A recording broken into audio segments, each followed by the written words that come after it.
All right, let's play some golf. This is Cabot, a Roost Course. New golf course built by Kyle Franz over there. Look at the fog that we got in the morning. This was unlike anything I've ever played golf in. We actually had to sit for about an hour to wait for it to clear up. It was still this thick, dense, I mean, just like truly a blanket. Pretty cool though. I was down in Tampa visiting my buddy Pete. Good excuse to zip up about an hour and a half north of the city, play some good golf. There's Pete hitting a rather handy bunker shot. He's a good player.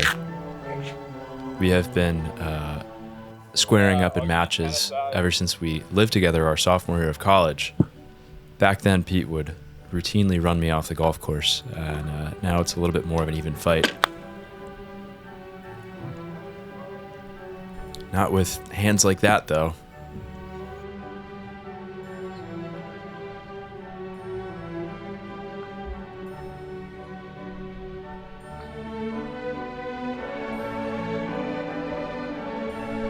This first hole kind of jumped up and bit us both a little bit.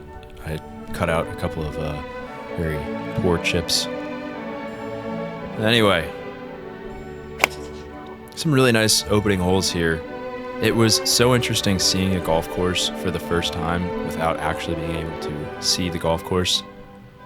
Like this, we're just hitting in the vague general direction of the green, which I think we got a pretty good line on anyway, but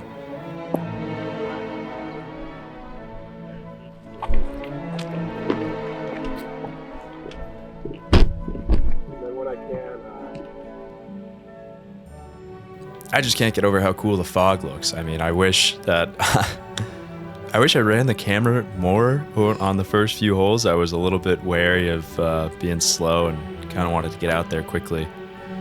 So I didn't capture every shot from the day or anything like that, but man, I probably should have been just sitting there like, you know, documenting every last moment with this fog. It was really, really cool.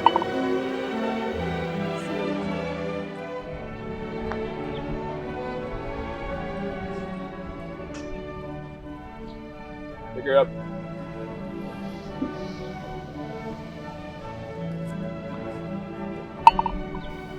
Pete's always been a very tidy putter.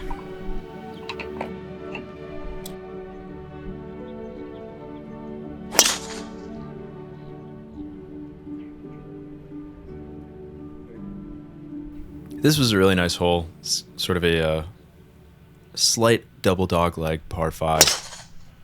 And green is down towards the right.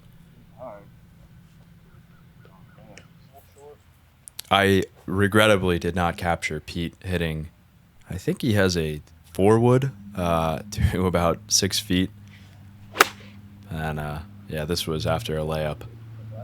Got firmly rejected. And then I put the camera away for a little while because I wanted to get up and down and focus.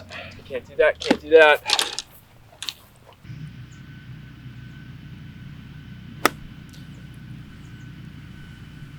Once the fog started to burn off a little bit, I feel like my golf game started to show up as well. I had a nice tee ball there, decent little wedge to about 25 feet there.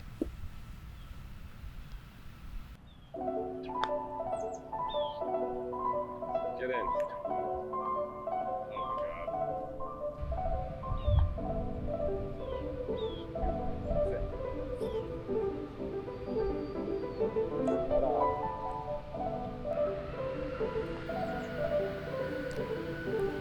Just can't be having that. Can't be 3-putting from close range like that. Pete, very steady on the cleanups always. And one of the things that I've always struggled with dragging the camera around is taking my time on the putting greens. It's just psychologically I feel so rushed because I gotta go get the tripod and whatever else. But yeah, another good wedge here. Left myself 10 feet coming up the hill. I think Pete had me 4 down at this point, maybe 3 down after a very ugly start.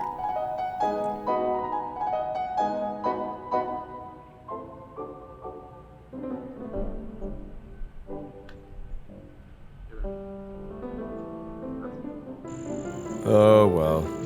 This was a really neat hole.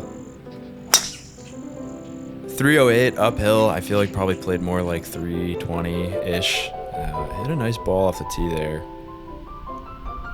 Very, very, very touchy shot here going over this mound.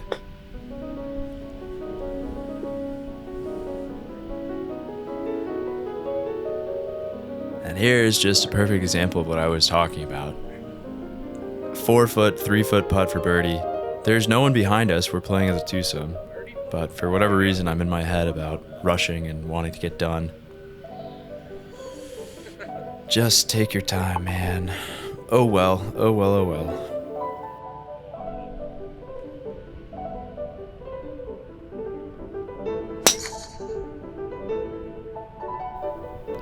You know, big right miss is fine if you miss far enough right.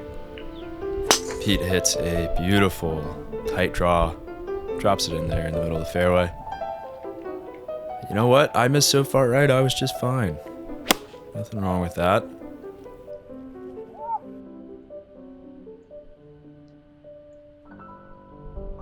I think Pete was probably like 100 yards here, and we were genuinely wondering if he hit a 6-iron by mistake.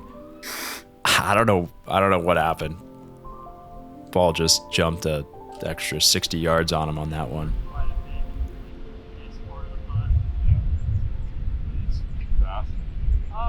It's not gonna blow you away. It's gonna be a little quick, but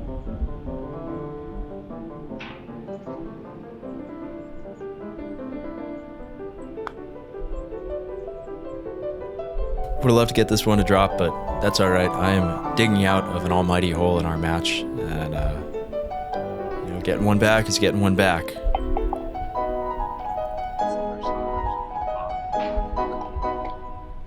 don't get used to it. Pete, all square, man. What are you doing?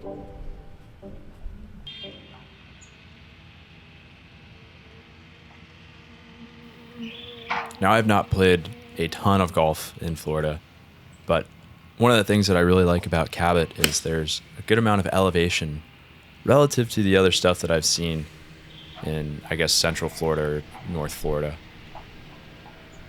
This was a really nice downhill par 3. 210, I believe, on the card, probably down to about 185. Big, giant green. And I thought my tee ball was going to be way short. I was pin high.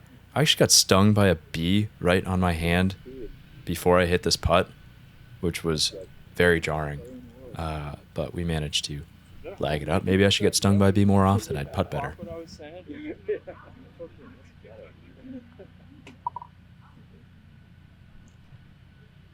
You lost 4 holes in a row. 215 club. Okay. If you're a little short, it's better than being long. Yeah.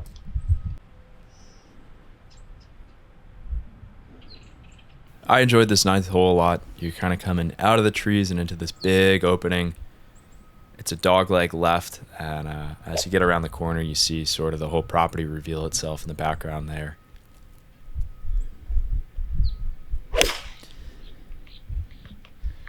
Pete and I both hit kind of sketchy tee shots, laid up, and then look at that, a pair of decent wedges in there, about 7-8 feet for both of us for birdie.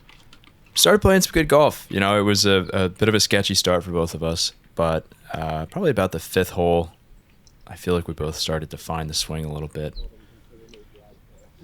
You'll have to take my omniscient narrator voice at face value when I say that I made my putt.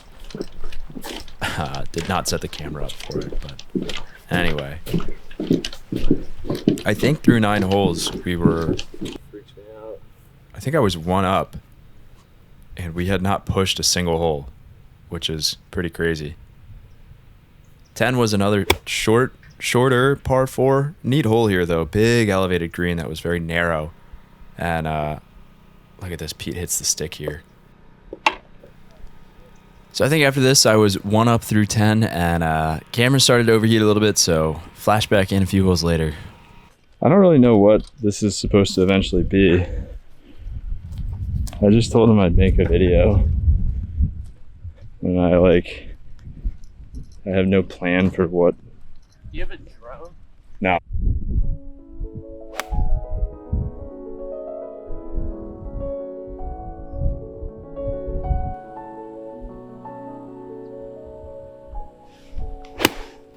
Anyway, did not miss much on the golf front from those holes other than my game completely disintegrating. I don't think this is I don't know what it is, but I just could not really find the swing on that first stretch of the back nine.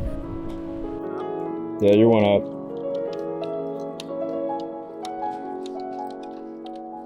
And all of a sudden, we're on the 15th tee, and whoa, I'm down.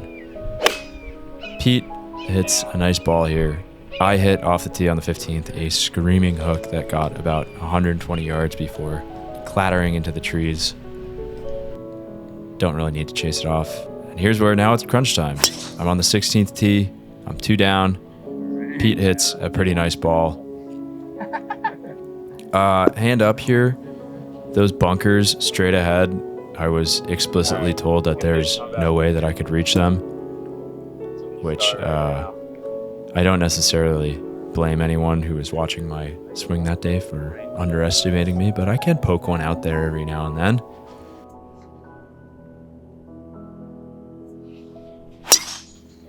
So, you know, of course, best swing of the day begets a rather poor result, but that's all right. We're still in it.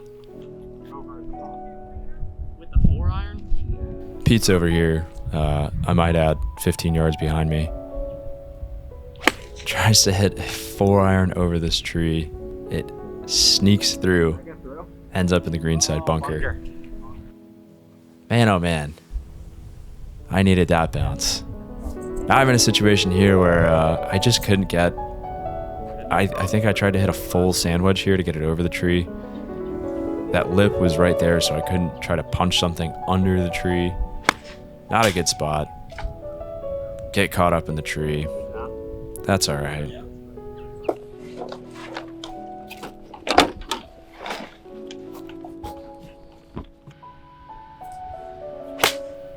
About 140-ish from here.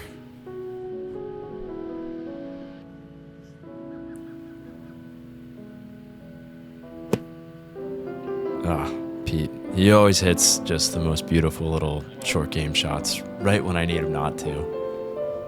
It's his favorite thing to do to me. Some friend. I'm short. I'm scrambling to make par. Pete's got like a 4-footer for birdie. I figured this had to go in if I was going to extend the match.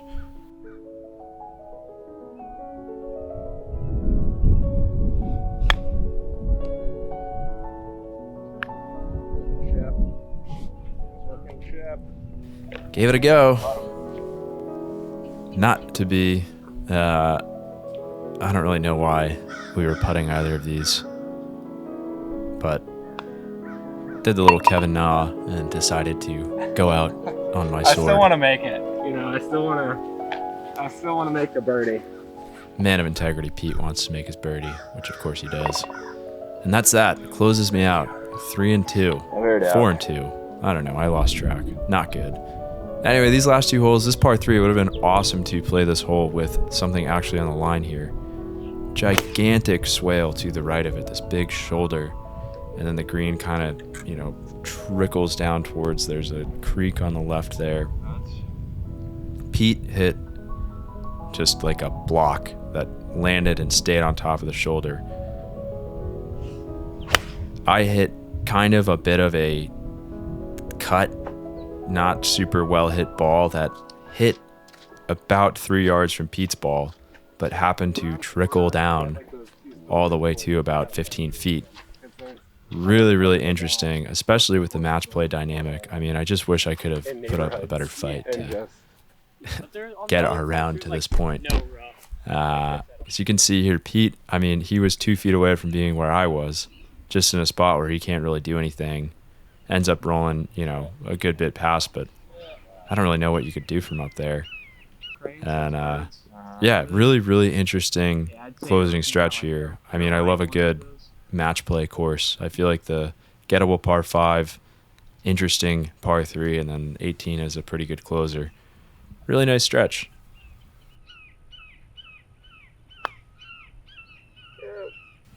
These are the kind of pity gimmies that you can take when you've been absolutely rinsed on the back nine.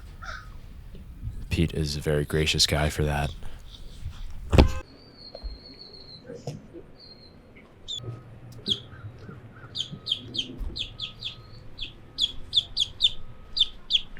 Love these birds, man.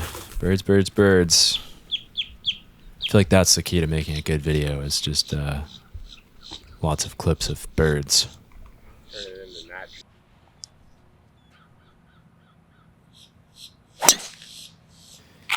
Anyway, match is toast. We're kind of running out of energy here. It was a hot day out there. I mean, this is early January, but it must have been 85 to 90 degrees, which, coming from New York, I don't think I was adequately prepared for. You know, gets a little sloppy here on 18. Yeah.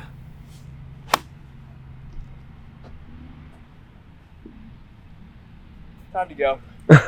Time to go. You think that'll make the final video? I hope so. I usually put the shitty ones in. It makes it, yeah. And in very poetic fashion, my camera decided to unalive itself after this clip. I think it had probably just had enough. Anyway, if you enjoyed this video, give it a thumbs up and subscribe. I'm trying to figure out the YouTube stuff, so yeah. Thanks. Goodbye.